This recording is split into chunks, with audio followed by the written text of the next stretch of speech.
All right, Ravens fans, episode 230. Um, we're here. Ravens lose another one. Is this 8 straight now? Or is this 8 out of 9? 8 out of 9, I Eight believe. out of nine, right? Man, So they've lost 8 out of 9, the 8 out of the 9 last games against the Pittsburgh Steelers. 60 was it 16-14? 16-14 was the final 18. score? 18. Okay. Um, they go down the field. The Ravens go down the field, and Lamar throws a touchdown pass. I think to Zay. I think it was to Zay Flowers. They had a 2-point conversion play, which was awful. So the Pittsburgh Steelers, when they lined up to go, it looked like everybody looked it was going to be a jump pass. It looked like lined up, it was going to be a jump pass. Steelers call a timeout. Fine. Ravens then proceed to go to the line, and immediately, I'm forgetting every Ravens fan was just like, "No, we lost," because Isaiah Likely is trying to tell Nelson Aguilar where to be. Nelson doesn't know where he needs to be at all. They had him lined up against, I think it was not Highsmith, the other Helbig, the other defensive end that was in the game. Oh, I was going to say Hayward, but It was an edge Smith. rusher, the other edge Remember rusher which they one. had in the game. Basically had him lined up, and the play was dead to rights. Ran to the short side of the field. Derrick Henry not even on the field for this play. It was clearly Lamar's going to keep the football. It looked like, and Lamar said it was supposed to be a design QB run, but the way Lamar was running, it was supposed to be somebody in the end zone, and nobody was in the end zone. Actually, I think what would happen was, if you look, I think on all 22, I saw there were, I think, Likely and I think Andrews were in the end zone, but they were on the other side of the field away from Lamar. So Lamar doesn't have time to turn around and even look on the other side and see that they were even there.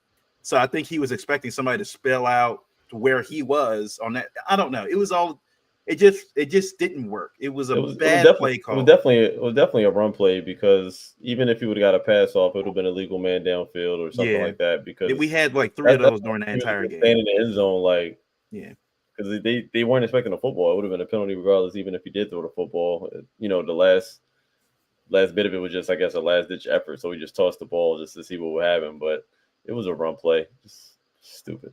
Yeah, it didn't make any sense at all with this team. And then you look at the entire game. The Derrick Henry gets 13 carries the entire game. They were at no point down more than a touchdown, maybe 10 points, I think. But it was definitely within range of them running the football. They stopped running the football. He gets 0 carries in the entire fourth quarter.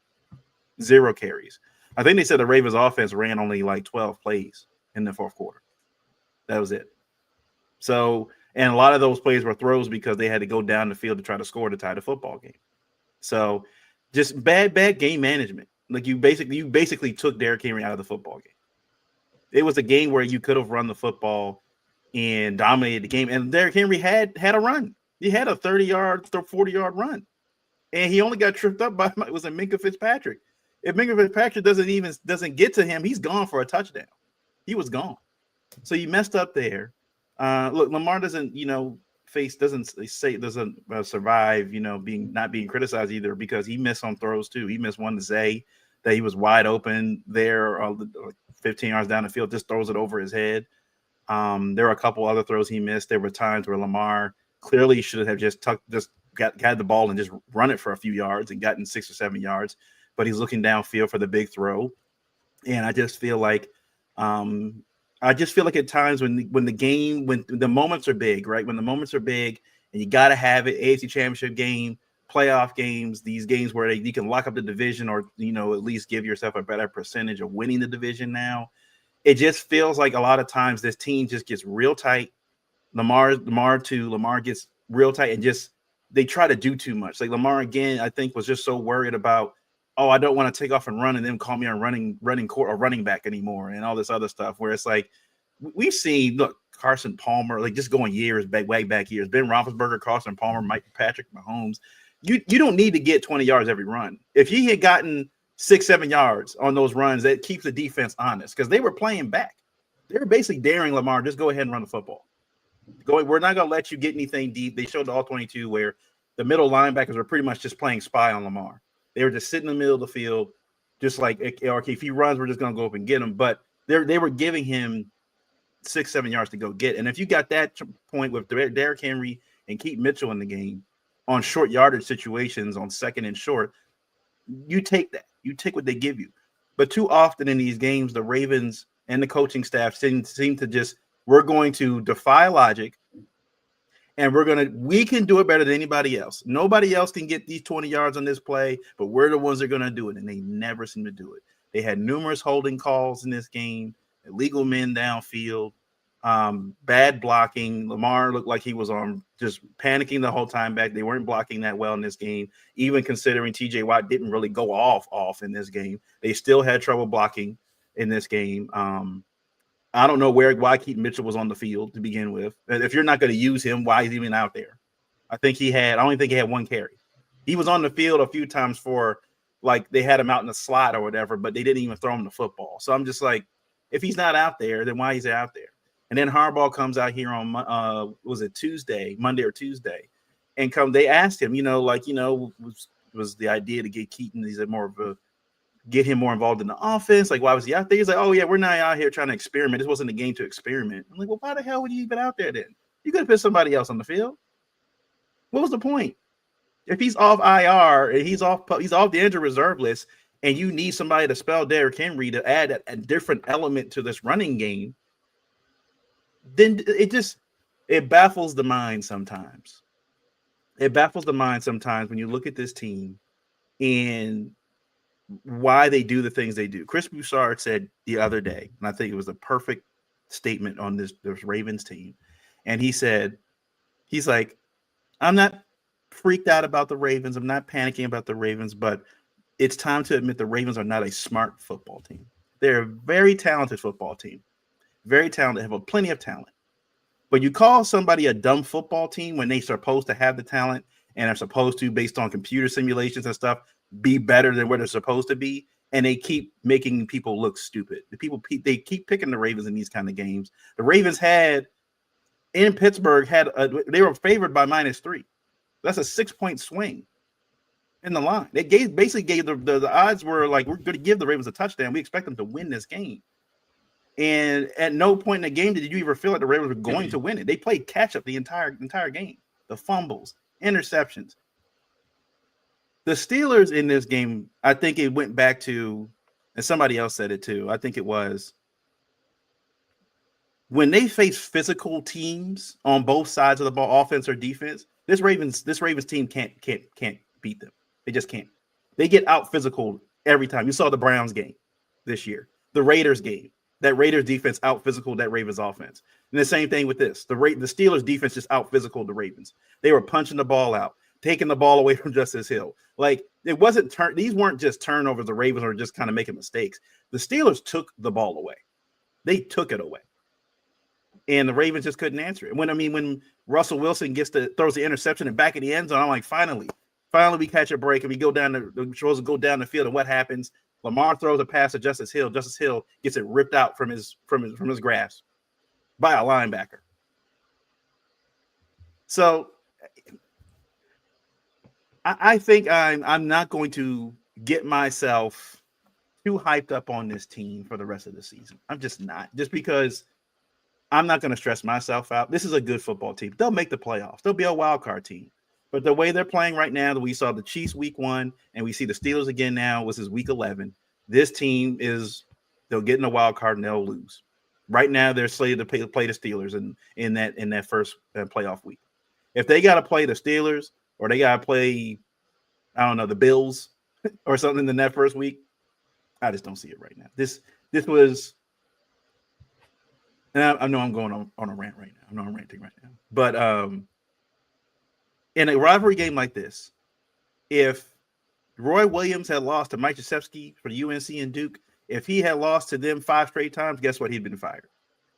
Jim Harbaugh, before he beat Ohio State, was about to be fired if he didn't beat Ohio State last year. Before all the stuff came out, if he hadn't beaten Ohio State, he was gone. Everybody knew that. There's certain games, as especially in the NFL, with the Ravens having the best rivalry with the Steelers. There are certain games that, regardless of what happens, you need to win at least one of these games. One of these games, you got to win. And Harbaugh and these Ravens have now lost 8 of the last 9 of them. You can't call this a rivalry now over the last 10 years because you've been dominated by the Steelers at home and away. And God forbid they make the playoffs and they got to play the Steelers again. And let's say they lose 3 times in a row. At that point, Steve Bisciotti, you got to do something. Because that feeling we've had with the previous Ravens, those 2000 Ravens, that's gone.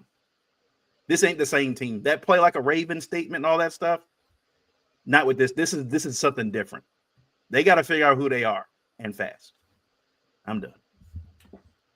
Yep, not mad at that. Not mad at that at all. But it's frustrating. I can't lie. I mean, I can't remember a time where the Ravens have been dominated consistently by one team like that, especially like you said in the last 8 of 9 games. But just to compartmentalize all of this, and we're talking about the game that just happened.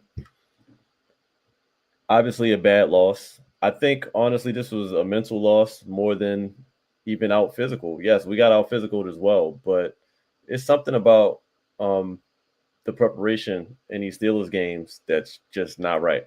And to me, that falls on the head coach. It falls on coaching in general, but this is on John Harbaugh. Mainly for the loss because we know how the game ended, but it's also on the team because for some odd reason, when we play these Steelers, our team lets our quarterback down. I mean, yes, there were some plays left out on that field that Lamar should have had. It was a couple of missed throws, maybe some opportunities to run and get yards on crucial downs. But we can't forget about the plays that he made because he was still throwing a few dots out there. He still hit, Andrews a few times. He still hit Zay Flowers, wide open drop in the middle of the field, even though he ended up scoring, I think, later that drive. The Justice Hill play just can't happen. He threw another dime, that wheel route that we love, to just have it ripped away from you. And then to start the game with the Derrick Henry fumble that kind of, just immediately erased all the momentum that we had on that drive. Like, we can't have those type of mistakes in a rivalry division game. It's just something that it's very, very hard to overcome. And Lamar, he spent most of his career having to overcome mistakes, having to overcome coaching, having to overcome penalties. But, it does come a point where some of these things have to be addressed. And like I said, I think it falls on Harbaugh. So unfortunately, the bad news is that we've stuck with Harbaugh the rest of this season at least. So they have to figure out the penalty thing because there's been too many plays where we had very, very productive plays, very, very productive drives, and they were just kind of erased by penalties. We were getting behind the sticks early and often. It was holding penalties. I think McCarry had a few himself. We had penalties on other guys. I think we had a total of 12 or 13 penalties in that game.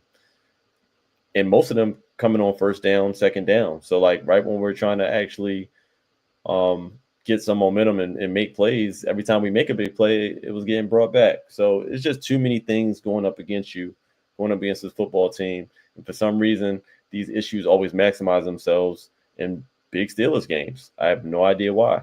But am I going to be mad at Lamar? I can't be mad at Lamar because I still feel like he made enough plays to win the game. It's just that everybody around him, including his coaches, kind of let him down in big moments. The defense, they did exactly what we needed them to do. They played probably their best game of the year, honestly. That switch that they made, the best decision they could have made was leaving Eddie Jackson at back in Baltimore and leaving Marcus Williams back in Baltimore because Kyle Hamilton switching back to, that true free safety position. They still let him roam a little bit, but him going back to that position and then Ardarius Washington, little 5'8", Ardarius Washington played like he was 6 foot something Kyle Hamilton. Like he was playing phenomenal back there. He was making hits when he could. I think it was maybe one play that I saw that he kind of got beat on, but outside of that, those guys played solid, and they did not let the Steelers in the end zone one time. I don't remember the last time that's happened, but, for our defense to have been what they've been for the last few weeks and then to give a performance like that, it's to be commended, even though we lost the game. It's just a shame that performance obviously was wasted because we couldn't seal it away. And like I said, the consistent trend for me is going to be Harbaugh on this part today. I'm sorry, because yes, Monken's calling the plays. He gets some blame as well. But when you get down and we finally get the touchdown and then we get the 2-point opportunity to tie the game and that's the play that you draw up. You draw up a play with Derrick Henry nowhere to be found on the field. Even if we weren't handing the ball to Derrick Henry should have been on that field. You have to force the defense to respect all of your biggest weapons, especially on the biggest play of the game. So the fact that Derrick Henry wasn't on the field and it was just Lamar Jackson, that's easy defense for me to call sitting at home on the couch. Lamar is obviously going to be the primary figure in this play. We got to make sure we contain him. He's probably going to run to the left side or to the right side. And we just got to do what we've kind of been doing. Spy Lamar and just make sure you keeping everything safe on the back end. But it just was a very janky play. It seems like a play that they practiced maybe once or twice. And for some reason, they just kind of gave it up. Like it's really, really inexcusable on this level. Like this is not a college game. This is not a high school game. This is a game that we had to have, and we choked at the end of the game. We choked all game, honestly, with the penalties and the mistakes and the drops and the fumbles. And then if you can remember last year when we played the Steelers, we had that game against them where we had like 10 drops in the game, mainly coming on third down. Like this is that game all over again, but just in a different fashion. And like I said, I really can't put this on Lamar, just like I couldn't put that on Lamar. And I know I'm sounding like I got my cape on, but if you watch the game, it's clear that everybody around him let him down except for that defense. So that's my take on it. I mean, as far as figuring this out going forward, the silver lining is that the defense looks way better in that showing, especially against a Steelers team which is not really that great of an offense if we're being honest. I mean, they have flashes here and there, but we didn't allow a touchdown against them, so that's promising. So number one thing really is they got to figure out what we're going to do about these penalties because we get them every game. We're getting the same traditional hold that Mekari gets, the couple holds a game he gets, and we're going to get a couple false starts that, sometimes our receivers have been getting. I think Zay got a false start or one of the receivers in this game. That's got to stop. Like, it's got to stop. And those are mainly offensive and special teams penalties at that. Can't even blame that on the defense that much because the defense pretty much, they didn't go penalty list, but they didn't have the bulk of those penalties in this game. So we got a lot to clean up. It starts with our head coach. So hopefully they had a good week of practice and we can see some changes next week. But the good news is that our defense is looking better. But outside of that, not really that encouraged.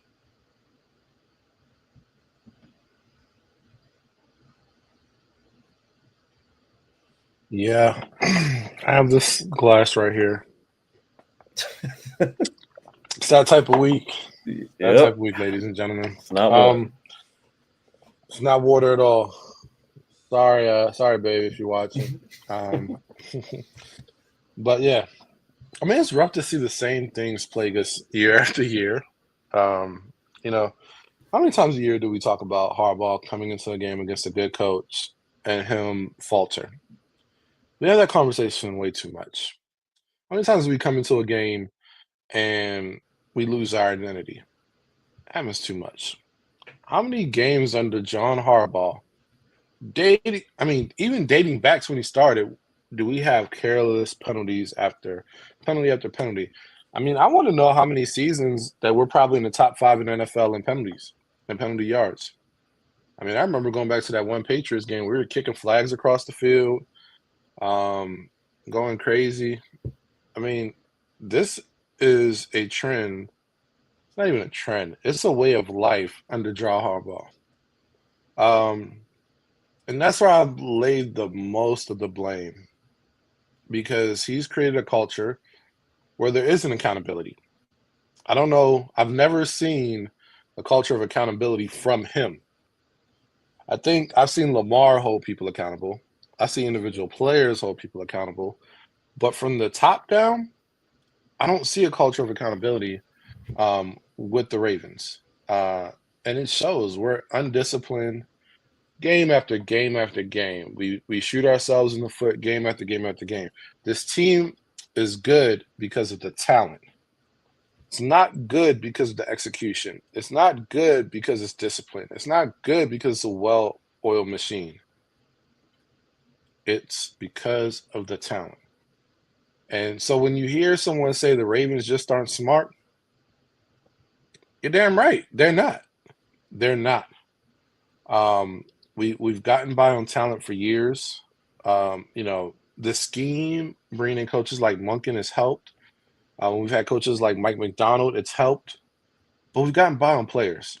And we're seeing the same stuff. Like we talked all offseason about running the ball in key games. Running the ball. That was the whole offseason. That was what the media asked. That's what the media said. That's what the talking heads at ESPN, FS1, NFL Network, Bleacher Report, every single social media page that ever mentioned the Ravens brought that up. And every loss this year, what have we seen? Not running the ball. A failure to stick to our identity. Being mentally soft. Being stupid on the field schematically. Stupid play calling. We see the same pattern time and time again. We've seen players come and go over the years when we've seen this behavior. We've seen coordinators come and go. We've seen assistant coaches come and go, quarterbacks come and go, running backs come and go, receivers come and go, linemen come and go. What is the one consistent thing that we've seen? John Harbaugh. And that's where the blame lies. It was frustrating to watch this game. Because I'm pretty sure, I know we didn't talk as much during the game, but I think we all knew what was coming by the second quarter. Yep. We knew what was coming. And it happened. It happened. Just failure to develop a rhythm on offense. I think this is the second straight game where we came out trying to run the ball every play instead of coming up with a balanced attack. Granted, there were turnovers, stupid turnovers that happened, but the strategy really wasn't conducive for us to win that game. Lamar was erratic, won his best game throwing the ball. Derrick Henry, that was his first fumble lost in over 500 carries, I think they said. Justice Hill, I've never seen somebody strip the ball out of his hands. Those are things that are outliers. But what I saw was the game plan for the offense was awful. The penalties were crippling. The drop balls were asinine. That one throw to Zay just keeps sticking out in my mind. That might be worse than Bateman's. That might be worse. I think it was because the fact of the matter is, before the ball got there, he turned his head and he it bounced right off. Yeah. And hit him right here in the shoulder pad. It's like, yep. It's like, what are you doing? And there was no sun. Nope. No sun whatsoever. So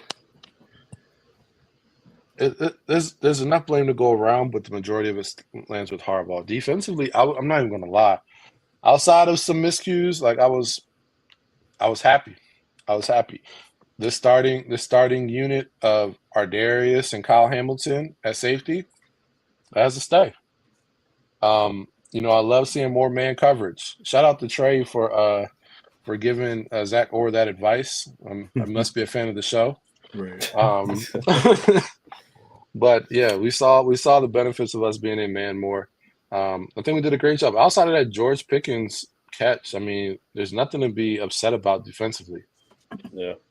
You should win a game often if you hold them to no touchdowns. 6 field goals, one of those field goals because you fumbled within your own 30-yard line and lost it. So look at it, it's really just 15 points I put on the defense. 15 points, 5 field goals. You should win, especially when you have the number one offense in the league. So, I'm granted, I agree with Corey. We are mentally soft. We are mentally stupid, but the defense played well. That's what we've been asking for all year. So now we have to look at it we have to pull a full game together. Coaches need to execute. Offense needs to execute. Defense needs to execute. I don't even want to talk about Justin Tucker. I'll let Miles handle that. I don't even want to talk about that, man. I got some stuff because my wife is a Justin Tucker fan, so I'm not allowed to speak in my own house my true feelings about Justin Tucker. So Yeah, we need to put a full game together. This game was so disappointing. Like, it was sad to see because the way the game started, you felt it coming. You can predict what's going to happen in the Ravens game, and we felt this one coming. So, pause. But like at the end of the day, at the end of the day, we just gotta be mentally tougher. We have to have better coaching, man. Like Harbaugh really has to step up. That's all I gotta say about it, man. That joint was depressing. I think what's another thing that's missing from this team that has been for a while, and I think I said this. I think I wrote it on social media too. It was like this team lacks accountability in the moment, right? It's like they always come back the day after and the 2 days after, and they'll say, "Oh, we should have done this and we should have done that," and blah blah blah. But it feels like in the moment, like when something happens, they turn the ball over, whatever. They go back to the sideline. Guys are just standing there. Lamar goes, sits on the QB side, and he look at the tablet, and it just feels like this. I think when we made when they made the statement about the Jets being a bunch of guys on the team, it kind of feels like that way with the Ravens a little bit. Like it's just after the play is over, after the unit gets off the field, it's just done. And I was looking at old clips of like Ravens from the 2000s and stuff, and when things would happen, you constantly saw Ed Reed, Ray Lewis, Terrell Suggs, get their units together. Ray would get the defense together. Ed Reed would get the secondary together if they were struggling. Suggs would get all the either the linemen or the edge rushers together, and they would huddle them together like, hey, dog, we're not doing what we're supposed to do, in the moment, letting guys know this isn't acceptable. You can't keep going out here getting beat, not making plays on your one-on-ones and things like that where we're not executing. Ray would constantly be just after a play and would just be helmet off and everything, yelling at guys. Ray, we're not even discussing the next plays and stuff. We got to get our minds right before this goes down, for this next drive. And you're seeing, I think, on the sideline with these Ravens, and he's paying to the cameras, and guys are just standing around. It is what it is. Whatever. You don't see Harbaugh yelling at anybody. The only time I saw Harbaugh yell at anybody was when Marcus Peters got in his face. And then it was I think after that, Peters was kind of, I think he got benched for one game or something happened or whatever, but then he was gone from the team after that season. But that was probably the last time I see somebody go after Harbaugh. But Harbaugh doesn't seem to get in anybody's face. And I'm tired of Harbaugh constantly talking about whatever the standard is and whatever play like a Raven is, because what does that mean in 2024? We know what it meant from 2000 to 2016, 2018. We knew what that meant. But for this iteration of the Ravens, what does that mean? Play like a Raven means, we're going to make some big plays here and there, but when things get tough or whatever, we're going to fold. We're going to make mistakes. We're going to beat ourselves. Bill Belichick said that in week 5. It was week 5 on Pat McAfee's show. The only team that can beat the Ravens is the Ravens. They'll do it to themselves. I've never seen a team like this that just implodes like this in big moments. It doesn't make sense to me. And now that I think about it, looking at the 2-point conversion, right? The Steelers call a timeout.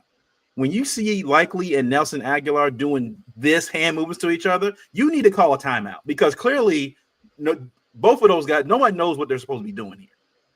If Lamar's supposed to be running to that side and the two players that are supposed to be making key blocks don't know what they're supposed to be doing, you need to call a timeout. And I'm sick of Harbaugh. What's his famous line after every week of either not running the football or doing things you're supposed to do in these Ravens wins, right? That's just the way the game played out. That's just the way the game unfolded. I'm sick of that. I am sick of it. That's just the way the game happened. So what do you do, man? For real? Is it your job literally just to throw the flag? Just a challenge flag? Is that it? I'm interested to see when they show this the Hard Knocks for the AFC North or whatever, because I feel like the times they have shown Harbaugh when he's having these I guess all-person meeting with the team and stuff, he's showing a lot of motivational stuff, it feels like, on these PowerPoints. I don't ever see him talking about scheme and stuff. Does he go into the team meet the unit meetings? Does it go meeting with the linebackers and meeting with the wide receivers and running backs and stuff, and just digest what they're talking about in these rooms and stuff and figure out the game plan? He literally does nothing. He literally does nothing. He's the motivational speaker for the team. That's it. He doesn't specialize in anything. Nothing. He And you would specializes think, in nothing. and I also don't want to hear anybody, well, he's a special teams guru. If that's the case, this special teams shouldn't be stinking the way it does. Penalties every special teams play. It He shouldn't be stinking specializes the in way it privilege. does. And Justin, Yeah. let me get to Justin Tucker real quick. Because I've been trying the last few weeks. I've been trying the last few weeks to like Tracy, put a cape on for this man, defend him constantly to everyone, even my family members. I've been trying to defend him nonstop. But then he said, I heard the quote that he said, I think after the game, post game, the field conditions just weren't ideal for kicking the football. Time out. Boswell. Time out. Did you see him say that live? Or did you read it? I saw him live. I saw it say it live. Okay. All right. Because I heard that, but it didn't sound as. He still took accountability, but yes, I hate that he included that. The fact that he said that came out of his mouth when Boswell made 6 for 6 and all his went straight down the middle. I didn't see him struggling kicking the football. Same field. We have tried to make. I've seen people now go into deep dives and analyzing the football angle and styles holding the football and stuff. I'm like, have we really gotten to this point? We're getting this close to being like Cowboy fan level. We're starting to blame everything else but what's actually happening. Mm-hmm. We're like Cowboys fans blaming the stadium. There's too much sun in the end zone. Too much sun. We're blaming everything else than what's actually happening. Because I get it. Tucker has been Hall of Fame level for his entire career here. He's arguably going to be the best, not just Ravens kicker, could be one of the best kickers of all time. So seeing him fall off this drastically, like usually you expect them to like, all right, they're missing some 50-yarders. You know, they can only really kick it from 40 and up now. Like the distance is gone, but they're still accurate from like 45 and up. No, he's not making 30-yarders. He's not making extra points. He's missing everything. He missed, I think, said 6 field goals all of last year, and he's missed 6 already this year. So he's going to probably break that number. And it's not even the power. It's not even the power. The power is there. The ball is getting there. He's just kicking it wide, left, wide, right. This is how great he is or has been. Just that Steelers game was the first. That game caused him to be no longer the most accurate kicker of all time. Yeah, was that one game. So now he dropped, I think, to second. That's crazy. Well, all those misses that we've been seeing all season. It took that much, right? He's just he had to miss that many field goals to drop out of that percentage. It's crazy. As far as that's crazy. But that's the thing. I think we have seen now. The sad part about this Ravens team is that if they're not perfect in these kind of games, they're going to lose. And that's not. I think that's not I think that's an indictment on the team. Is that and especially in these divisional games and stuff like that, things are going to get ugly. They're going to be turnovers. They're going to be penalties. Guys are going to get chippy. I did like the fact that it felt like the Ravens were, at least on defense, the attitude was there, right? It felt like the attitude was there definitely on defense. I loved Marlon he was in all of it. Like Marlon was in all of it. I'll say this. Marlon has turned, like you guys said, since he got called out, he has complete 180. He is complete 180. So absolutely. He's been now, I think, the more vocal leader in this defense than Roquan has. Roquan's been missing in action. Like I don't see him on the sideline doing much of nothing. Like he's just kind of there. I don't know what's going on with the dynamic there.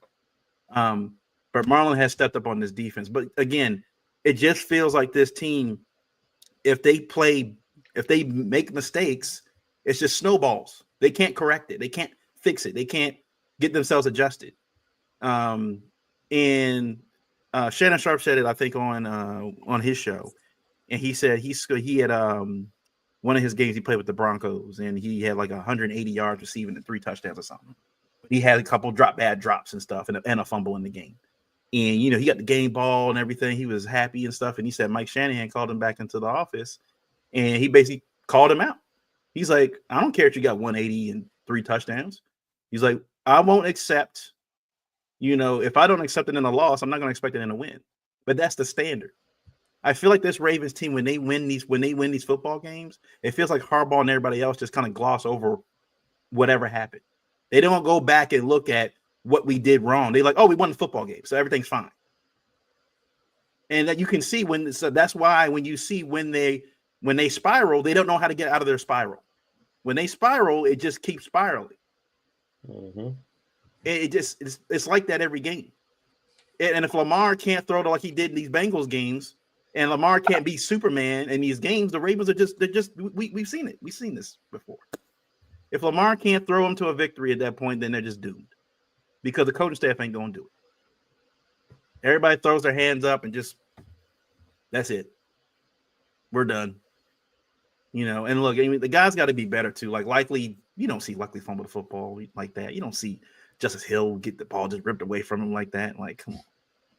Even Henry was hard on himself after that. He was hitting the bench and stuff. And the very next drive, I thought Harbaugh and them were like, all right, I know he fumbled the ball, but they give him the ball right back. No, give him the ball right back. They punished him. He wasn't on the field he for like sat 2 down straight the drives for like after 2 that. plays. And That I was is like, foolish. You're setting your team up for failure. Why would you do that? You're treating him like he's a rookie. This is not Derrick Henry's first season.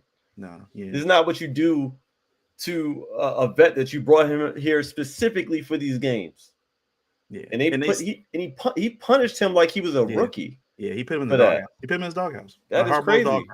That is crazy. And but other players have said, like, when you got a guy like that, he made a mistake, but he doesn't make them all this time. You give him the ball right back. Like, if you got a top end wide receiver and he dropped the ball in the key play, guess what? Very next play, when you get the ball back, ball's going right back to him. Like, you let him know, like, hey, let's go. Like, we get it. You made a mistake, but it's a Harbaugh way, man. He can't get out of his own way. He can't get out of his own way. They said the good coaches a lot of times when they have players, when you have elite players like that and they make mistakes like that, they go around and joke to him on the sideline like, hey, you owe me one. You owe me one. Like, but you get the ball you get the ball back very next play.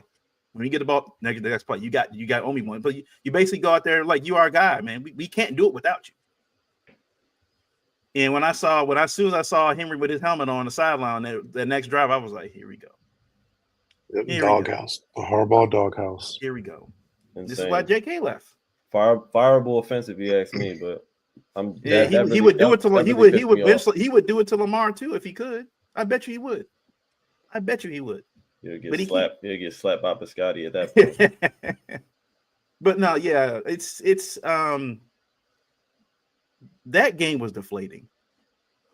I know we said it after the Raiders game. We said it after the Browns game. But here we are, like, you're going into week 12 now. You're getting to playoff mode.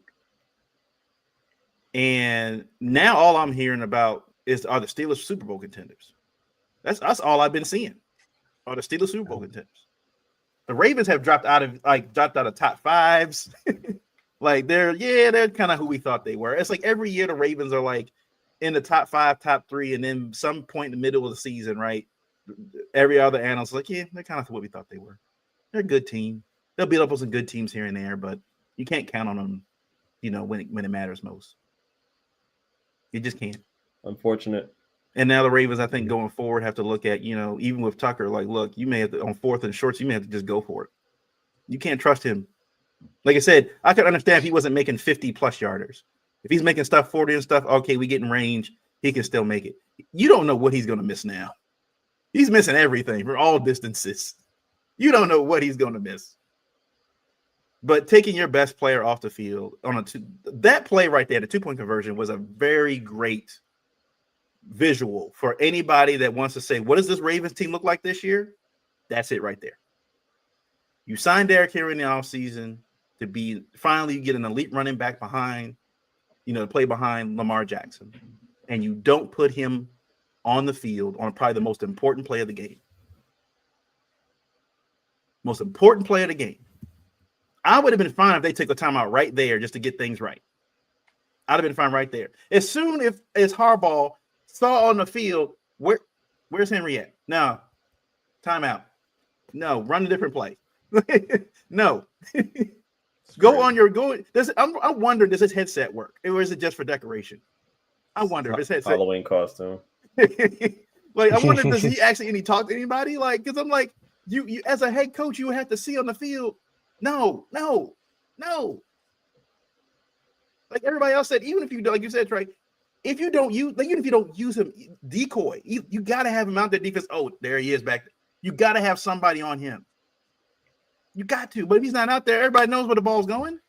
It's the number 8 hand. We know exactly where it's going. And the defense didn't even get close. Lamar had to just kind of toss it up in the air, hoping for a miracle.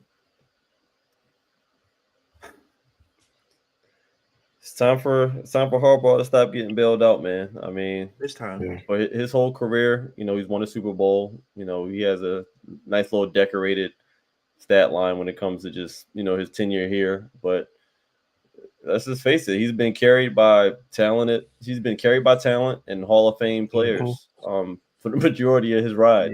Yeah. So, it's coming to bite him in the butt because the game of football has just changed so drastically. Yeah. And he has not been able to evolve with the game whatsoever. And I think that's the biggest issue. And, at this point, Harbaugh's like 62 years old or something like that. Mm-hmm. He's not like that's really what it is. There's no evolution in his game whatsoever. He's trying to hire the pieces to put him in place, but unfortunately, he's so loyal to a fault that all he ends up doing is hiring his friends, hiring people he's connected to, hiring family. Like it's no real strategy going into it. And I think it's time, if he's going to stay there, at least, I think it's time for him to start losing some of the power he has over there because something's got to give. And I think it's probably the perfect opportunity after the season comes to a close to start, if they are going to keep him because they just have to keep him, they gotta change their hierarchy up a little bit over there. I mean, if he's going to remain head coach, he can't be making all of the coach decisions. Yeah, he can't make these coaching decisions specifically. It ain't like he make no other decisions anyway. I mean, EDC is still the GM, but coaching decisions, that's big enough for me. And if he's not going to have a say in these big game management decisions, then he's going to need to hire some help. I mean, it just is what it is. Like I said, he hasn't evolved with the game. The game has changed so much with the challenges, with the new style of quarterbacks that we have. It's just it's just been a big Uber ride for him straight to where he's trying to get to. He hasn't put in any real work. And I think it started with Lamar Jackson. He tried to ride that train when he benched Flacco and started Lamar, and we had Greg Roman when he ended up hiring Greg Roman that next year. He wanted to take credit for all of that. Us not winning that Super Bowl is probably the worst thing that happened to him, because I think he wanted to take credit for a new style of football that none of the league has tapped into yet. But all he really did was study his Super Bowl opponent when we played the 49ers. That's all he really did was study his brother's offense when Kaepernick was there. They just added some wrinkles to it. And, I think ultimately that was his plan. His plan might have worked had he been a solid head coach, but he's not. He's not. We had opportunities then. Our window was wide open. Remember in early this year, they were trying to bring in Jerry Rosburg to be game management coach, whatever it was. They were trying to do that. The fact that it was even considered lets you know the state of the Ravens. If I got to bring a guy to do part of your job, no, I'm sorry, no. Yeah, but again, like I think Corey said, Steve Bisciotti seems content, but making those kind of decisions just tells me, like, why do you need that many coaches? You got too many cooks in the kitchen. Too many cooks. Yeah. Like when you look at the Ravens not depth chart, but like coaching staff tree, I think they've for the last few years have had the most coaches on staff than any other football team. Yeah. They have way too many coaches. So much overly blind loyalty. So much overly blind loyalty in that organization and the ties to it. It's just has it stunted at this point. Like we how are we going to ever grow as an organization if we can't get out of our own way? And sometimes you just got to move over to the side. If you can't do the job, you got to put the right person in place to do it. And Harbaugh, he's the king of the mountain at this point, and until Bisciotti says that he's no longer that, he's going to keep doing it the way he thinks he's going to do it. But like I said, even with that being said, as frustrated as we are with Harbaugh, I think most of this would be forgiven if he just knew how to properly take accountability, for mistakes, and also properly hold others, to their accountability when they make mistakes. Like it's not that hard. And I think it starts with even just addressing the media after the games. He just never says the right thing. He says what won't hurt people's feelings in the presser. Yeah. And then when he loses, for some reason he feels this sense of entitlement to where he doesn't need to explain himself. And I think that is just the worst way to look at it. You don't see Dan Campbell doing that. When they lose a tough game, he tells you exactly what's on his mind. If somebody played horribly, he's going to say, we got to do better in this area. It is what it is. Yeah. And he'll say so-and-so got to play better. Yeah, he'll say so-and-so got to play better. He knows that. He knows that. The Ravens have to have a complete meltdown for Harbaugh to even hint at a specific area that needs to do better. After every game we lose, the first thing he comes out there and says, I love the effort. What effort did you love in that Steelers game? You played a hell of a game. What effort did you love in those 12 penalties? What effort did you learn in those turnovers? It's just ridiculous. I mean, I'm honestly sick of it. I keep talking like when the season's over, because not that I don't think we're still in this thing. I do. It's just going to be. It's just very grueling to have to watch this team in the state that it's in, under the leadership that it's under, fight through these games. Because I know the talent on the field is trying to overcome that every week. Mm-hmm. And that's just the frustrating part about it. Yeah, I think for Harbaugh, I got to be Super Bowl or bust. Like Super Bowl or fire, because there's no success we could have this year except winning a Super Bowl that would allow me to go through another year of this. That's all I can really say, because we've gone through this. I'm laughing at Corey's mouth. That's facts, though. That is true. Yeah, so true. That is facts. He might not even be as good as ChatGPT, honestly. I mean, they might have some better solutions. There's probably some kids on Madden that be better game playing, like game scheming coaches right now than Harbaugh, to be honest with you. There's probably a 12 or 13 Absolutely. You put on that. Like, he can coach that team better than Harbaugh at this point. It's sad. I'll take Cliff Kingsbury back over here next year. I was thinking the same thing. He's OC right now. You can slide him right back over Washington? Here. Yeah, I'm like, I'll take him right now. This is. I've been thinking about coaching candidates for next year, like Brian Flores. Send him over here. Ben Johnson. Yeah. Ben Johnson. Yeah. Ben Johnson. Yeah. Bro, I got a laundry list too, and I'm not. No, Flores would be a good mentally mentally tough for this team.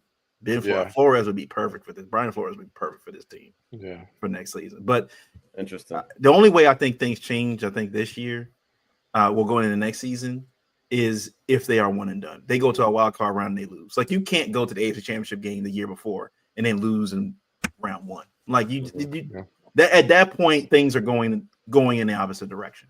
You're not getting better now. And then you're going to have some free agents next year. Marlon's going to probably either be gone or whatever.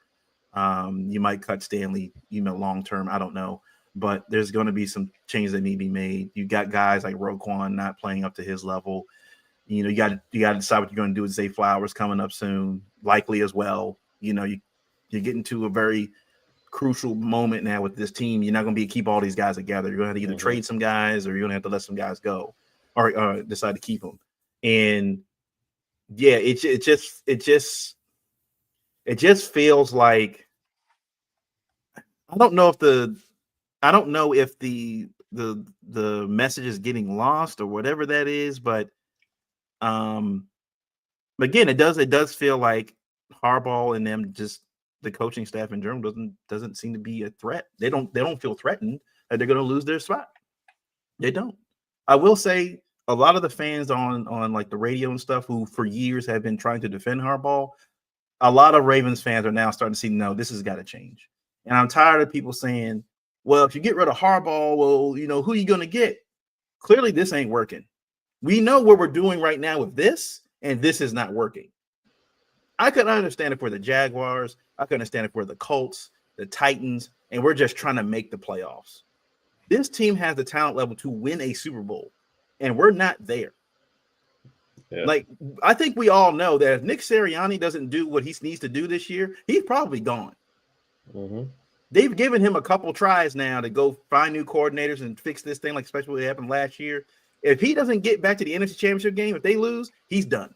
We already know that. We know that's coming. He's done. Yeah. It has to be that same kind of mindset in Baltimore.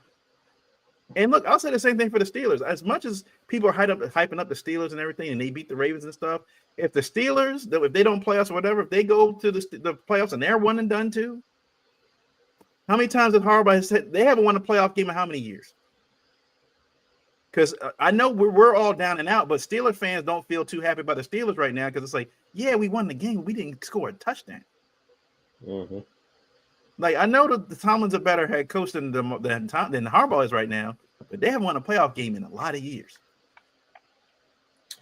So things, but you guys said it perfectly. When the way the NFL is moving now, you're gonna need head coaches that know scheme, that can draw things up or whatever. You look at the Andy Reid's, the Ben Johnsons, the D'Amico Ryans or whatever, or even if it just having the person that knows who to put around them and is not afraid of said person necessarily taking their job, because that's been Harbaugh's MO. He's afraid of hiring guys that will outshine him. He's afraid of hiring guys that will outshine him. They have said now, I listened to the radio the other day and made a great point about hiring Zach Orr as defensive coordinator, and that they should have hired either Denard Wilson or Anthony Weaver to be defensive coordinator for this team. More experienced coaches for this team. Hiring a rookie coordinator for the defense that you want to get to a Super Bowl probably was not the best move. It probably wasn't. You probably should have just gone with a more experienced coordinator. They walked those guys out of the building. They did. They let them, and that was the sad part. They just let them go. I was like, those guys have been with you for how long? And I'm like, you stuck Anthony Weaver as assistant head coach, and Denard Wilson was like, the way that defense and that secondary played last year, you could tell Stevens and that secondary miss Denard Wilson. You could tell. Stevens is complete 180 what he was last year.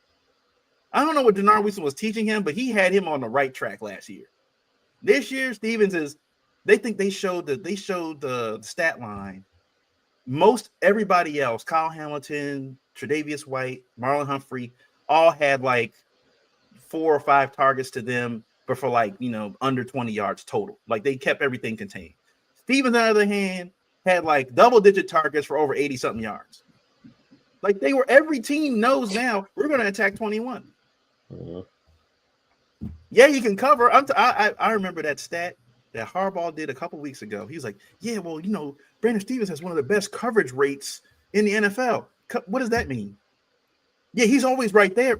Okay, what does coverage rate mean? Is he knocking the ball down? It means he's getting picked on. Right, and like, guys are still catching the football on him. What is that supposed to mean? So again, like you guys said, the accountability.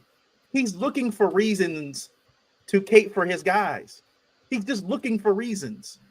And I feel like Harbaugh is the kind of head coach where he just doesn't want anybody to not be. You know what he reminds me of? He reminds me of Steve Carell in The Office. His character. That's what he reminds me of. He doesn't want anybody to be mad at him. He wants everybody to be his friend. But at the end of the day, when in the NFL, I think guys in professional sports in general, guys don't respect coaches that are just nice to them. At least the ones that want to win. If you're going to win, like, we don't have to be best friends.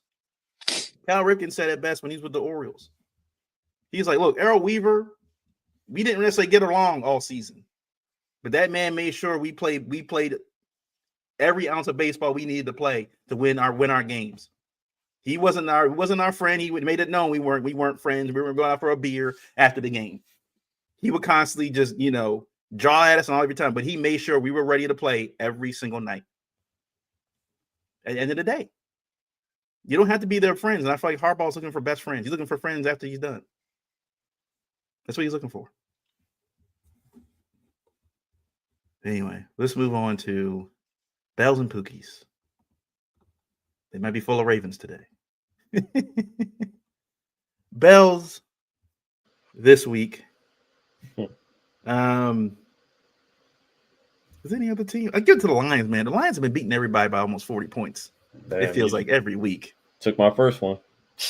The Lions are just steamrolling everybody. That's amazing. Yeah. Like they're on that level of for people that don't know if you guys were born then, but the Rams in the early 2000s, the greatest show on turf. Mm-hmm. They're looking like that right now.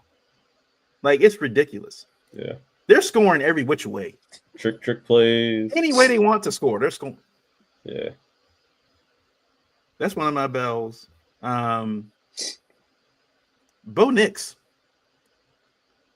Hell of a game. Yeah. They're starting, the Broncos in general, they're starting to turn a corner. But Bo Nix especially, because I had him on fantasy. He was one of my, I had to sub him in because I had a guy out. Got me like 30 points. So shout out to Bo Nix. Shout out to Bo Nix. Got me the win. That's good depth right there. Yeah. Right. And the Bills. Bills for beating the Chiefs. Taking out the Chiefs. Finally, we don't have to hear about the undefeated streak anymore. Did the job. Shout out to the Bills. Those are my bells. Yeah, you took all of my bells, actually. Those are all the ones I had. Yeah. I'll go ahead and I'll add Ravens defense in there, specifically Marlon Humphrey. Just keep making play after play after play when we need it. Unfortunately, the result didn't end up to what we needed to be. No fault of his, but Marlon seems like he's taking his leadership role by the reins, which is interesting, seeing as though he's probably on the way out the door next season. But we'll see. But he's been a real big leader in times where, like you said, we haven't heard as much leadership coming out of Roquan. Roquan's still been putting in a lot of effort. You can see that he's playing hard, but just vocally, he just wasn't letting nothing rock in that Steelers game. And he just, like I said, once again made a huge play, helping them to keep them touchdownless in that football game.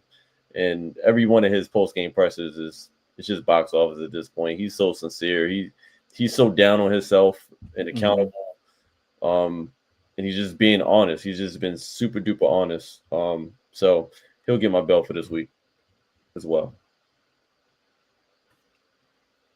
I had a couple. I had to get some backup bells because Miles took my bells bar for bar, word for word. Copy my I want to say Josh Allen for beating the Chiefs.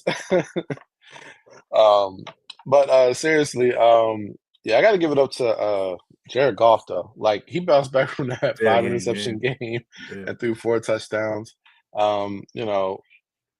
He's been playing lights out minus 1 game all season, so I got to give props to him. I also got to give a bell to Tua for he's starting to get his legs and his arms together. To get the concussions that this man has gotten and to come back and to be able to play at a good level, that's commendable. So I got to give him a bell. And then Jim Harbaugh, he's done turning around. He's been the anti-John, and he's done very well with this Chargers team. I'm very impressed with them. Even though they took everybody from the Ravens, they play cohesively. Even though Justin Herbert isn't putting up the same numbers, they've put him in more winnable situations than probably before. And I feel like they have a strong identity of running the ball. They have a star in the making in Ladd McConkey. Yeah. That Georgia. That kid is like Wes Welker 2.0. So big shout out to them. And then probably Brock Bowers, because he's on a trash team, but that guy's been putting up numbers. Yeah, he's been putting up numbers at the tight end position. Yeah. You're going to be looking at him as tight end 1 in about 2 years. So those are my bells. Yeah, I was about to say, Tua might win comeback player of the year already. I know he wasn't out, but he might win comeback player of the year just the first in-season comeback player of the year. Comeback player of the year. He might win. Leaving here with something. A Hard Knocks player, comeback player. My Pookies. The Ravens offensive coaching staff is my Pookie. Zay Flowers, you get a Pookie. Zay likely gets a Pookie. The whole offensive line gets that was a terrible offensive showing in a game you had to have to win the division. Terrible. Yeah. Against Russell Wilson. Yeah.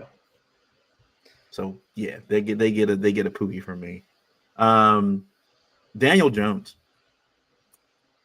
Travis, I think you said it. I think he just wins. He's Pookie of the year. I don't know. We got to wait till the end of the year now at this point. He has to go into the Hall of Fame. I mean, he's QB4 in scout team safety. Scout with team a $40 million contract.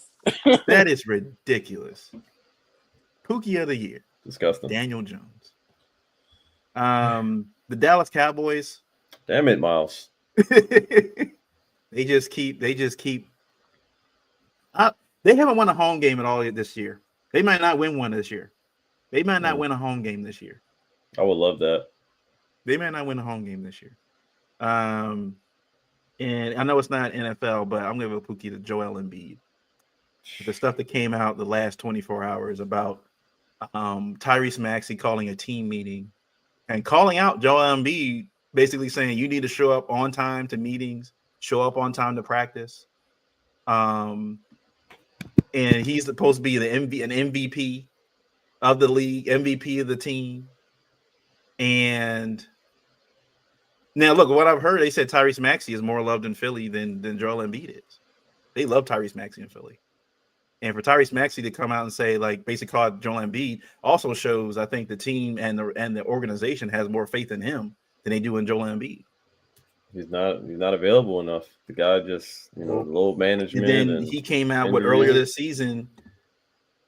He came out early this season and started trashing the reporters and stuff. And granted, they were definitely off base. One too. Yeah, he definitely pushed. He pushed one. So I think he's mad. I think he's upset. That reporter deserved it. No, he did. He was out of bounds. Calling like his brother and that stuff like that was out of bounds. But I think Embiid expected after he got his deal to get his ass kissed by the entire Philly fans, all the Philly fans. Mm-hmm. No, and the team clearly. If you're having a meeting like that in this like 10th game of the season, it's not a good sign. So those are my Pookies. Sorry for stealing everybody's Pookies. All good, man. I mean, sometimes the bells and Pookies are so they obvious. Speak for themselves, like, right? Yeah. What else? What are you gonna do? Since you already mentioned the Cowboys, just haven't even won a home game. CD and who was it? CD and Trayvon Diggs out partying right after the loss. Celebrating come on, man. Celebrating like it was both their birthdays. They don't care. Right. Yeah, it's over. It's over. Hang it up. It's over. Yeah, we're gonna work on all of this stuff. They don't even get a Pookie for the celebrating part, but just not winning the home game and them still looking like just looking like ass. Yeah, they get a Pookie. This really pains me, but we talked about it earlier. Justin Tucker, man. It's the fall off is tremendous. I mean, it's bad. He's still going to go down as the greatest kicker, to ever grace the NFL with his presence. It just kind of hurts seeing it in real time. But JT is going to get a Pookie just for this week. We'll see what happens. Hopefully, we won't have to use him too much next week. And we talked about this earlier as well. John Harbaugh, one of the worst head coaches in the NFL. I hate that I'm even saying that. I never thought I would have to say that, but this game has succeeded him, and he has not grown with the game of football, and it's clear and present based on the way that he allows the game to be managed, based on the way he attempts to manage the game. And he's going to be in my Pookie list, not necessarily because we lost. He could have been on this list several weeks, but I always choose the positive over the negative. But the fact that we lost and he was horrible coaching in that game and outcoached by Tomlin once again. He's probably the number one Pookie on my list this week.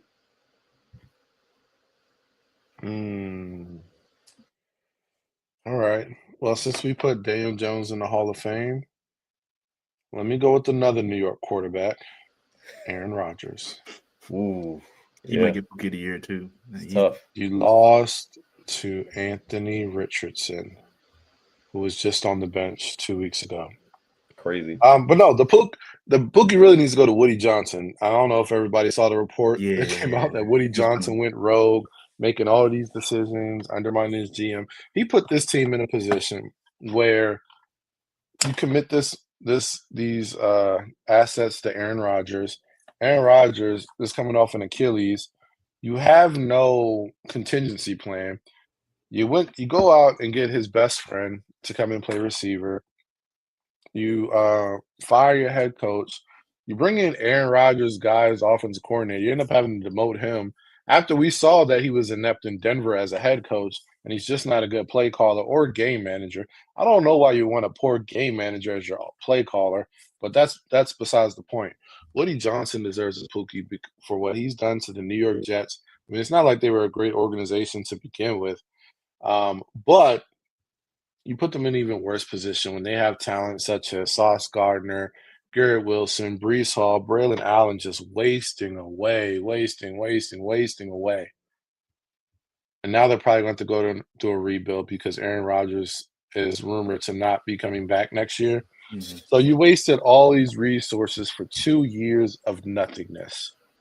What, they had more wins last season than they have so far this season, right? Zach Wilson has more wins. Zach Wilson has more wins right now than Aaron Rodgers from last year. All right, back to Aaron Rodgers as a Pookie. How does Zach Wilson have more wins with the New York Giants than you? Sad, man. Sad. My last Pookie, I'm keeping this short this week just because, you know, I just want to keep it focused.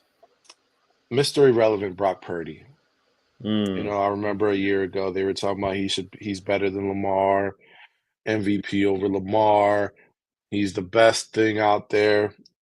13 touchdowns, 8 interceptions, 5-5 record with all of those damn weapons. Let's go through it. Even with the injuries, Juan Jennings, solid. I'd probably take Juan Jennings over Bateman. Jordan Mason, who was like a revelation at running back, he was leading the league in rushing at one point. Mhm. Christian McCaffrey, probably 1B as best running back in the league. 1A Derrick Henry, 1B Christian McCaffrey. I think that's fair. Deebo Samuels, he's supposed to be a top wide receiver or weapon or whatever. Best receiving fullback in the league. You got an offensive line. You got a defense. Supposedly your head coach is one of the best play callers in the league. Best offensive scheme. Look, the point is this guy is not producing. I didn't get to George Kittle because he didn't play on Sunday. But with all of this,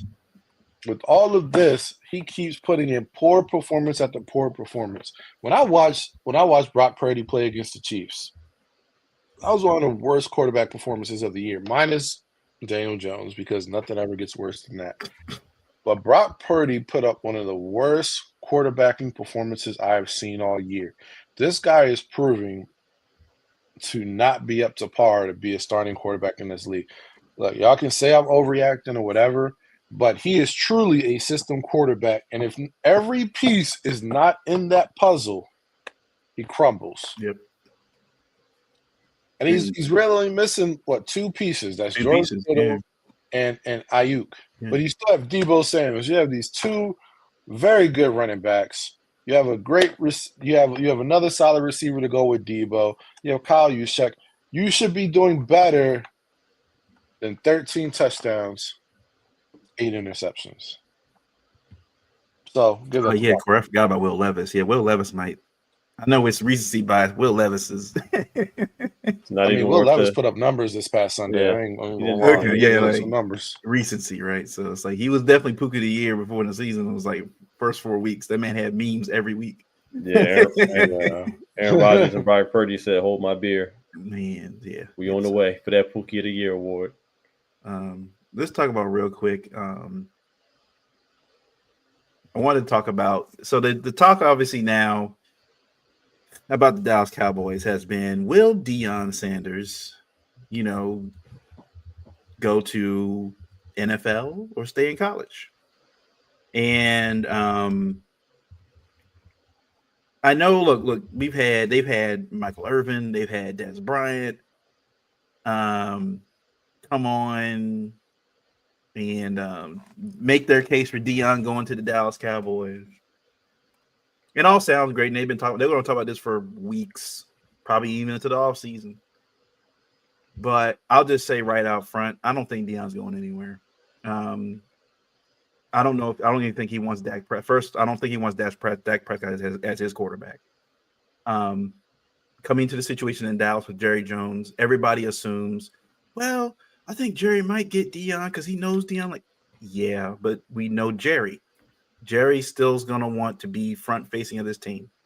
And Deion, look, that man has not changed since he was 20-something years old at Florida State. He has been prime his entire life. Deion, if he becomes head coach of the Dallas Cowboys, one of the most profitable, not just NFL teams, one of the teams in the world, one of the most profitable teams in the world, guaranteed Deion is going to be front facing. Jerry doesn't want that. That's number 2. That's just number 2.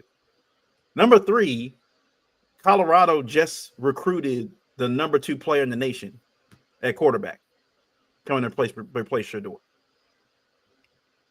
Deion has all the resources and whatever he wants at Colorado. He goes to Dallas, he has to give some of that up. I don't want to hear this notion about people saying, oh, well, Jerry Jones might give him this. No, he's not giving him anything. Deion knows if he talks to Deion, Deion's going to flat out tell him, I'm going to need control of this team. I hire all the coaches. When they come ask me at the post game, I'm doing post game. Like Deion's going to have his shows like he's doing now. He's got one on Tubi with Roxy. I think he's got now. He's got a little talk show or something he's got doing. He does a whole bunch of stuff. Deion's going to be front facing. Jerry doesn't want that. He shut up with Jimmy Johnson, and Jimmy Johnson wasn't even that front facing. There's no way he's going to let Deion Sanders be the front face of this be the front of this team. It's just not going to happen. And I just don't think, obviously, with Dak being the quarterback there, you still owe him. He's got like $100 million cap hit if they were to cut him or something like that, even trade. Like it's just the financials don't make sense. The timing doesn't make sense for that to happen. I know it's the hot topic and everybody wants to talk about it. Deion ain't going nowhere. I think he loves it in college. He's a great recruiter. People forget when he got to Colorado, he cut like 80% of that football team. He cut most of those dudes. He's not going to be able to do that at Dallas. Like he's not going to be able to pick the guys he wants with the salary cap, and then of course the draft and how those things shake out. I think Deion knows where he's comfortable at, and I know they try to make it out. Oh yeah, the NFL's the cream of the crop and stuff like that. Yeah, it is, but it's about money. College pays well. They can pay well, pretty well, just like the pros do. So I don't think he's going anywhere. What do you guys think? Yeah, I think you said it. I mean, I also think that he's comfortable. I also think he's just having too much fun. I mean, and if you look at just since he's been there, if you look even just from last season to this season and the improvement gap that they've made, the steps that they made just getting into this year, I just can't see him leaving it all behind just yet, especially when you got a 5-star recruit QB coming in the next season to succeed Shador. Like, I mean, I get it. Like his favorite part of this is being able to coach his sons, and most likely are both of them going into the league. I know Shador is. I don't know about Shiloh. I can't remember. Yeah, Shiloh's like a 6-year DB. I don't know if he's like a 7th round undrafted guy. Yeah. All right, so I mean, either way, they're most likely both. They're both gone next season. So I mean, Travis is too. Travis will be gone. Yeah, and Travis the main piece there. So I mean, those are his guys, and I mean, I'm sure they played a major role in obviously what has been built. But I think Deion's going to embrace the challenge. I mean, this is different from getting the opportunity when he left Jackson State. I mean, that was stepping stones to get him to where he is now. I'm not saying that I don't foresee him being in the NFL and coaching in the NFL at some point, but he just got too much power in Colorado right now. That's his ship to run, and the fact that they have a real possibility of making the playoffs this season, yeah. I think obviously that's going to play a huge part in everything as well, just to see how they fare out in the rankings and in the playoffs and see where it goes. But I think they're still set up for a lot of big time football in the near future, even after Shador and his son, and also after Travis leaves. So we'll see. I mean, but like you said, if he left, it wouldn't be for money because they're getting plenty of that right now. Yeah, plenty. Yeah, I think just like y'all said, like I mean, this is the perfect situation for Deion, just to be there in college. Even though he has like sons and Travis leaving, I mean, it doesn't get more comfortable than being the man. Like, I go to Denver often, which is like 35 minutes from Boulder. And around Denver, Deion is the man. Like he is what Nick Saban was to Mobile, Alabama. Or no, was it Tuscaloosa, Alabama? Tuscaloosa, yeah. Like Deion is like a god in that area. So like what more could you ask for? You know what I mean? Like he's getting paid an exorbitant amount. They've gone above and beyond to try to find the money just to pay him. You got recruits coming in. You have total autonomy. Like imagine if you went and coached the Cowboys and Jerry just tries to oppress and he's in that conflict. He has total autonomy right now to do whatever he wants. So this is a situation like, why do you leave? And there's only one scenario that I can see him leaving. His son going to the wrong team. Well, two scenarios. His son going to the wrong team or him winning a national championship and saying there's nothing else for me to do. I did it. That's it. Otherwise, why there's no incentive to leave at all. So things gonna stay. Things gonna stay. And yeah, depending on where his son's career trajectory goes, will probably determine if he like even thinks about the NFL. But I don't think this year, no. Mm-mm. Yeah, they were saying I think with the first pick right now, it's the Giants right now have the first pick, but he's also been linked to the Raiders. So like if he were to go to the Raiders, Vegas, maybe. I don't know. But yeah, we got the Affleck commercials. He's on Fox Sports, but he's everywhere. He's got his shoe just came out again. They re-released his shoe. Man, like you guys said, it's not about the money for him. He can make money wherever he's at. He's gonna make money. I just don't think you guys are right. I think it's with the NFL in general was very. It's still the owners own it. Right, school presidents come and go. 80s, athletic directors come and go with college.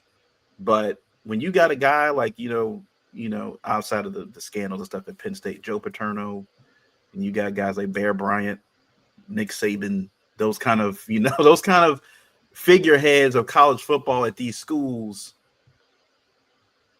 And he's gonna be coming out of Colorado. Like I think the Big 12 championship is on December 7th. They could lock up the Big 12, a spot in the Big 12 championship game, I think, if they win this week. And if things go right or whatever, and some other teams that are 13 or 12 and 11 or 10 lose and they win, there's a very real possibility they could sneak into the playoff. If they do that compared to consider what happened last year.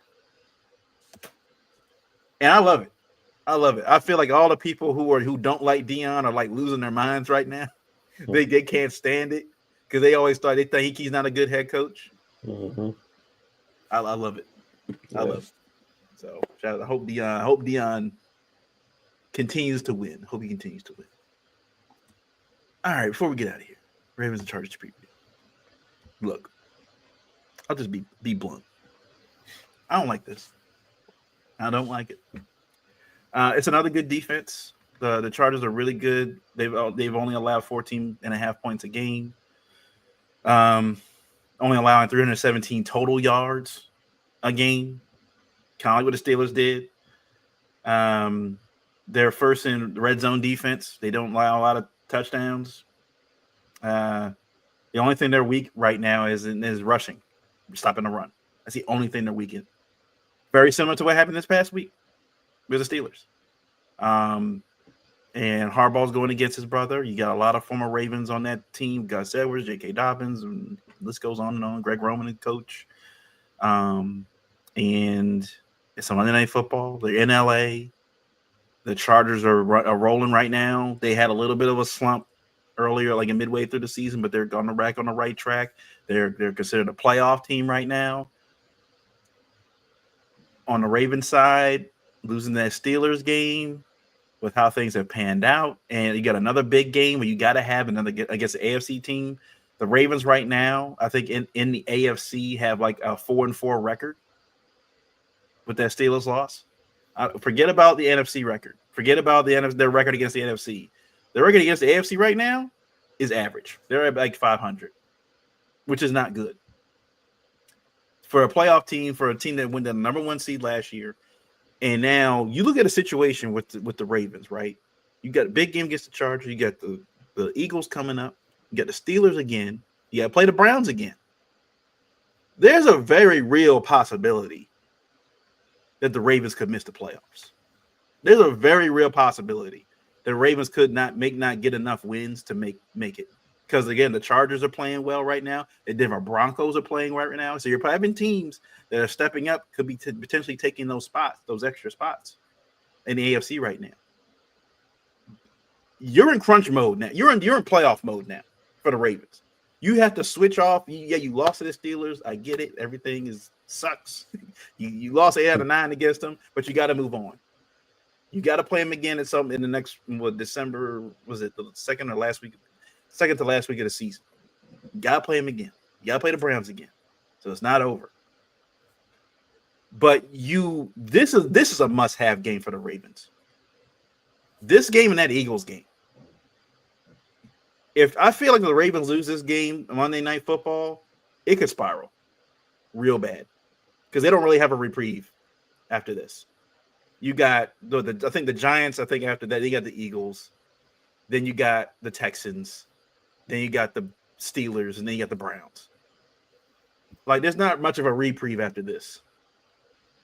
And if you're going to get it right and make the playoffs.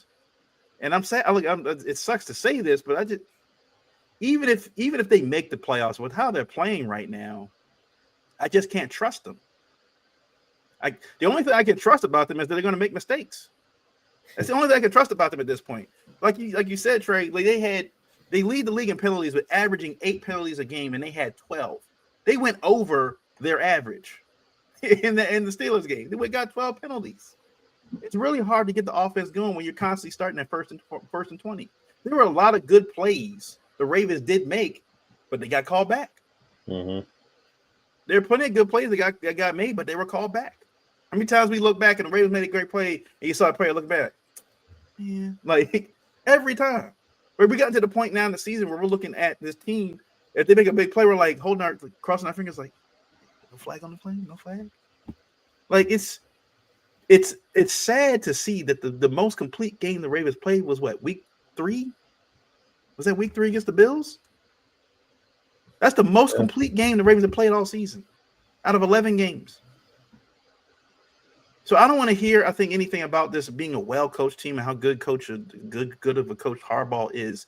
There's no reason that you should have it seems like it doesn't matter what happens, at least 2 units on the Ravens team each week seem to just don't do their job.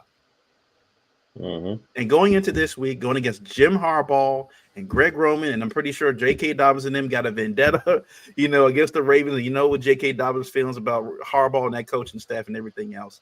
You can't have back-to-back weeks of former Ravens just giving it to you. Pause. You can't have that in back-to-back weeks. The guys that leave the team and they just come back and he just hit you in the mouth. Because I feel like that's what Jim's going to do. A good coach knows they can see the Ravens. Hey, they can't handle physicality. They can't handle us being more physical than them. So we're going to hit him in the mouth. We're going to win our one-on-ones. We're going to push them down the field. We're going to get in their face. We're going to pull the face mask. We're going to do all this other stuff. We're going to get in their heads, and we're going to be just more physical than them. And look. And this is a better coach team than last year. Y'all remember that Chargers game last season? We were sticking it up in that game. We almost lost that game. If it wasn't for the Zay Flowers touchdown that finally iced the game, we were this close to losing that game against Brandon Staley, who is probably one of the worst head coaches I've ever seen. You got a better head coach now, Jim Harbaugh, coaching this team that's got the Chargers in the right direction. I don't know.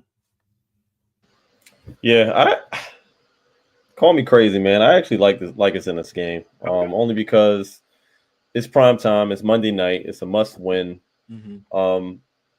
And as far as the ex-Ravens, I don't really look at the ex-Ravens on this team as being like that right now. I mean, sure, they've had big games, and they had a huge game last week. J.K. and Gus looked phenomenal in that game, but I just don't see it. I don't see it happening against us. I mean, we're pretty good, pretty stout against the run. And like I said, our defense under the new alignment that we have, at safety and everything, assuming that holds steady like it did in that Steelers game, I think our offense will be fine. I can't foresee our offense marching out on that field and making the same amount of mistakes that we made against that Steelers team. on primetime Monday night. I think it's an okay spot for us. I think the Chargers are in more trouble than they think. They had a good game, but it's not like their schedule has been like that. And they've struggled. They have looked very average and mediocre in a lot of these games, even though their defense is pretty solid. But I'm just not foreseeing the amount of mistakes that we had last week. And the fact that what we do know about the Ravens is when we're coming off of a game like the one we're coming off of, where Derrick Henry only gets 13 carries, you better believe they about to load up on some on Derrick Henry carries in this game. So I just think it's not going to be too much shortage of that. I think we will run the ball often, and I think at this point, I'm sure Lamar went back and saw some film. I think this is going to be a more of I'm taking everything y'all give me game, and like I said, a lot of the plays that he left out on the field in that Steelers game, when he has space in front of him for a first down, I think he's going to take it. So I think it's going to be that kind of game. I mean, it's Monday night. Lamar usually shines in prime time. He has a really good prime time record in the regular season, and us being away, I don't think it's going to hurt us too much. I know it's the West Coast game, but this is usually where Lamar, this is usually where he stands out. I just don't have a reason to think that they're not going to get back on the bandwagon in this game. I'm hoping that this game will not come down to coaching at the end, because I'm not even sure if this is going to be a super close game. The one concern that I do have in this game, I mean, obviously, Herbert, he throws a nice football, his nice tight spiral. He got legs too, and if anything, that game showed you last week, boy got wheels, and every now and then he'll break contain and he'll go and get 15, 20 yards out of the pocket. So hopefully we can kind of limit that, because I do assume that we're probably going to stick with our man coverage a little bit more often over zone. We got to be careful with that, because he will take off on you. But I think we'll be fine in this game, honestly. And that's really, really, I know this sounds weird just coming off the game we came off of, but I think I like the matchup in this game, and I like that it's on prime time. I think it's going to be fireworks for Lamar in this game. It's going to be one of those games where y'all ripped me off that quick after all of these weeks of all the work I put in, of throwing three interceptions, which none of them have been my fault yet. Go ahead and write them off. I mean, this is the type of game that we need to bounce back, especially when we're going to have the Eagles coming up right after that. Hopefully a bye, I think, after that. I can't remember the order of the schedule, but I know we got the Eagles 12-1. So that's right after that game. So we got a lot of work to do, but I think the bounce back starts this week. And like I said, hopefully it don't come down to coaching. Yeah. This game has the potential to go either way, but I think it's going to go in the Ravens' favor.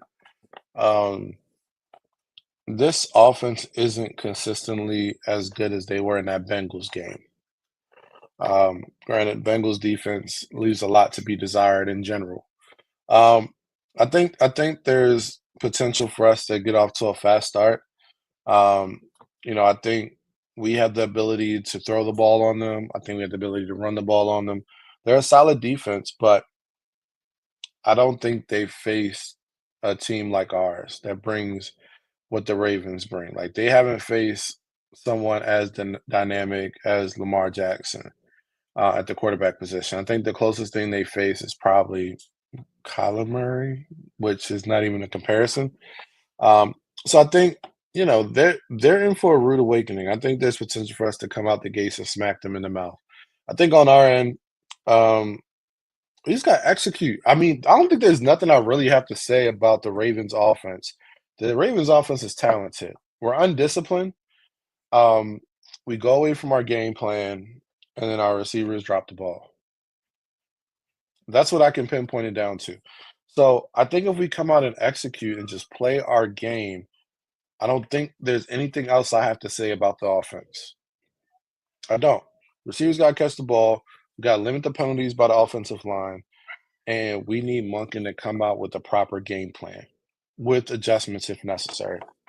Defensively, keep Kyle Hamilton and Ardarius out there. They look good. We need that pass rush. Oh, hey, I need that every week. All right. I've been advocating you on this show. Miles be looking at me crazy every time I champion Owe. Look, prove me right. Come back this game. Go ahead, get you another sack. All right, 2 sacks. All right, that's what we need from you. 2 sacks. Consistency. So consistency. That's what we need. So we need the pass rush to be effective. Put pressure on Justin Herbert. I need to see more out of Roquan. You know, we've been talking about it as far as the scheme is concerned and putting him in a bad position, but I just don't see him flashing still on my screen. And I don't see him, you know, playing well. You know, like Corey has said like 5,000 times on this episode, Brandon Stevens got to step up. He got to turn around and see that ball. You know, he is getting picked on. We need him. We definitely need him to step up. But other than that, I need the same energy we got in the Pittsburgh game from this defense and you know, execution. I think they have the potential to even be even better than they were against the Steelers this week. So I feel confident in our team going into this Chargers game. I know I shouldn't, being that the Chargers are 7-3, but I don't feel like they're a true 7-3 team. I feel like they're like a 4-6 team masquerading as a 7-3 team.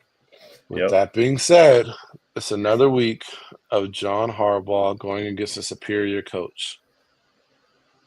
So anything's possible. It being a Harbaugh Bowl, we might get like 2 challenges in the first. Right. We might get 4 timeouts called in the first 3 minutes of the game.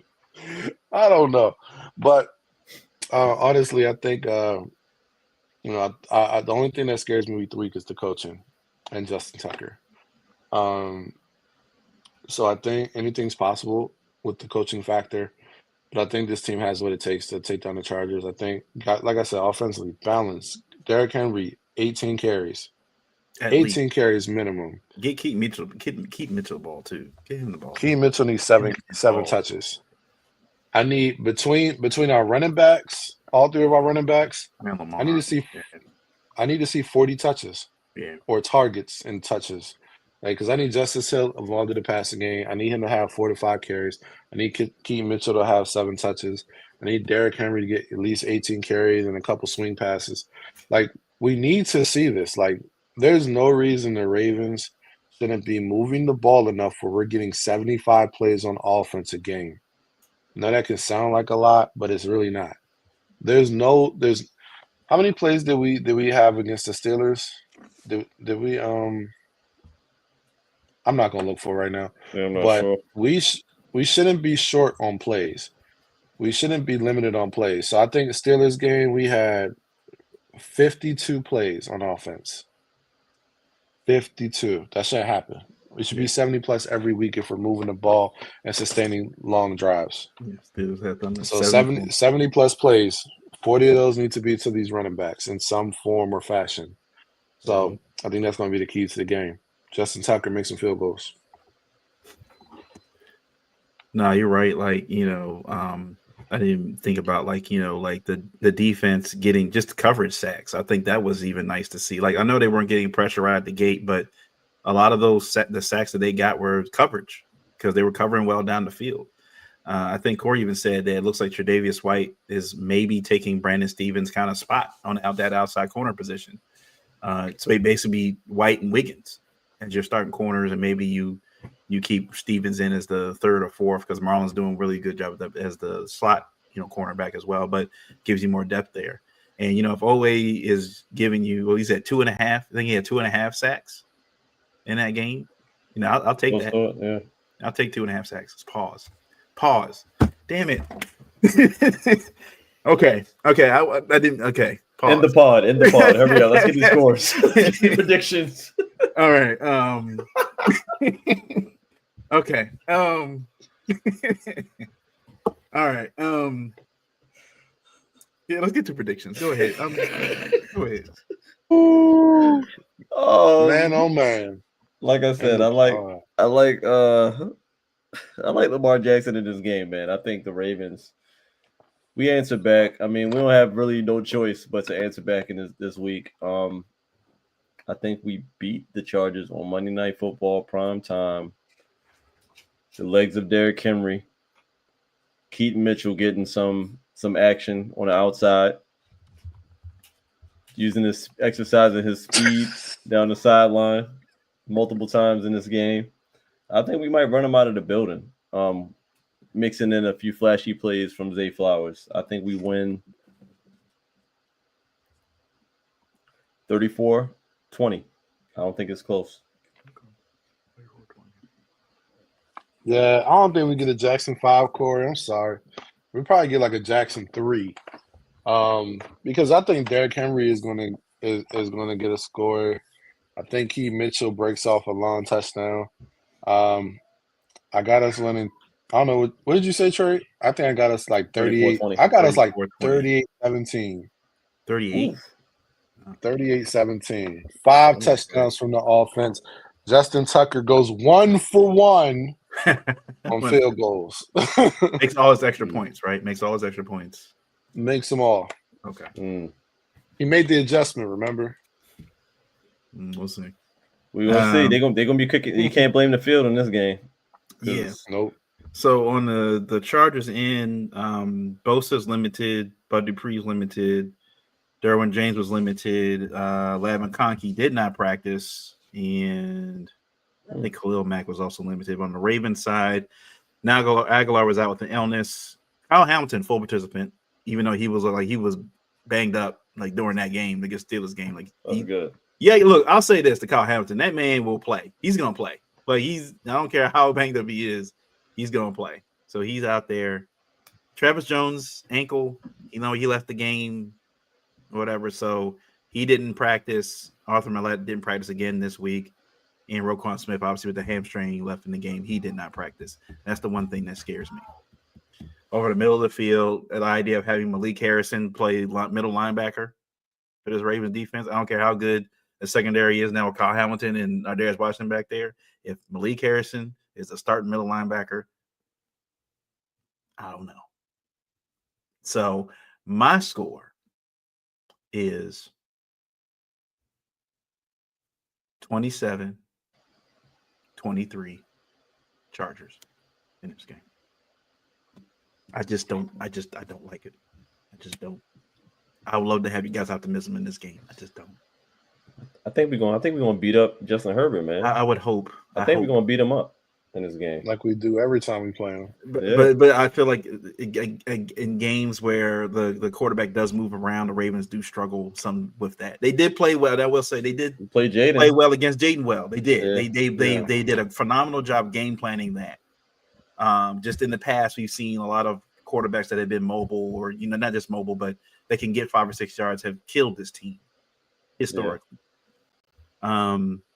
And I know Jim Harbaugh with his way he coached, what's his name? Colin Kaepernick those years and stuff. Wouldn't be surprised if he maybe even some design runs for Justin Herbert in this game. Wouldn't be surprised. Just throw a wrinkle in there. So everybody's got to play. They know it was a collective effort. This loss against Pittsburgh, they got to play. If they can play up to their level. If the Ravens can play up to their level they're supposed to, it's hard for most teams to beat the Ravens. It just is. Only team that can beat them is themselves. But if they get penalties in this game or turnovers and stuff, and they look like they're faltering, if they have a couple drives, those first 2 drives the Ravens have, and they're kind of stuck in the mud, I don't know. I don't like it. So we got one loss prediction for myself, and then Trey and Travis think we're going to have blow the doors off. So,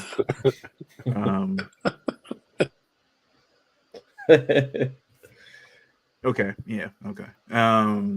But yeah, that's going to be it from us. So I'm hoping the Ravens can win this game. They got to get back on the right track because it doesn't get any easier from here. I said outside of that Giants game, they have a pretty formidable schedule ahead of them with a couple divisional games, and then you still got the Eagles on that schedule too. So you're fighting for not even a number 1 spot at this point. That's kind of out of reach, but you got to at least try to see if you can get a home game. Maybe that first round. So still a lot to play for. The division, I'm not going to say it's out of reach. The Steelers Still got to play 3 more divisional games. Mhm. So it's not out of reach, but the Ravens. Sadly, we find ourselves, I think, as fans in the situation too often where the Ravens are hoping for another team to mess up instead of handling business on their own. I think too many times the Ravens fans, we see this too many times where the Ravens have it in their grasp, in their control, and they let it slip and have to hope that another team messes up so they can get a better position. So that's it from us. We'll catch you guys next week. Hope the Ravens win this game, and we can talk about getting ready for the week after Thanksgiving, that Thanksgiving weekend. Hope everybody has a happy Thanksgiving. Eat plenty of turkey, brisket, whatever, pork, ham, whatever, honey smoked ham, mashed potatoes, sweet potatoes, collard greens, all that good stuff. All that good stuff. Make sure you get plenty of plates. So we'll catch you guys. Yeah. We'll catch you guys later. And the games this weekend are gonna be terrible. The games this Thursday have been are going to be like some of the worst I've seen ever in Thanksgiving history. We got Brown Steelers this week today. That's today. Yeah. That's tonight. Okay. All right, let's go. The Giants are playing the Cowboys on Thanksgiving Day, which is DeVito against Cooper Rush. DeVito. Hey, he's gonna put up more yards than the Ravens. He's gonna ball out. DeVito's gonna ball out. He's gonna throw like 300 yards. He had a run last year. Was that last year? Or the year before? He did. Last year, he had like 3 games or something like that. Yeah, bro. It's mafia season. Facts. Anyway, we'll catch you guys later. Peace.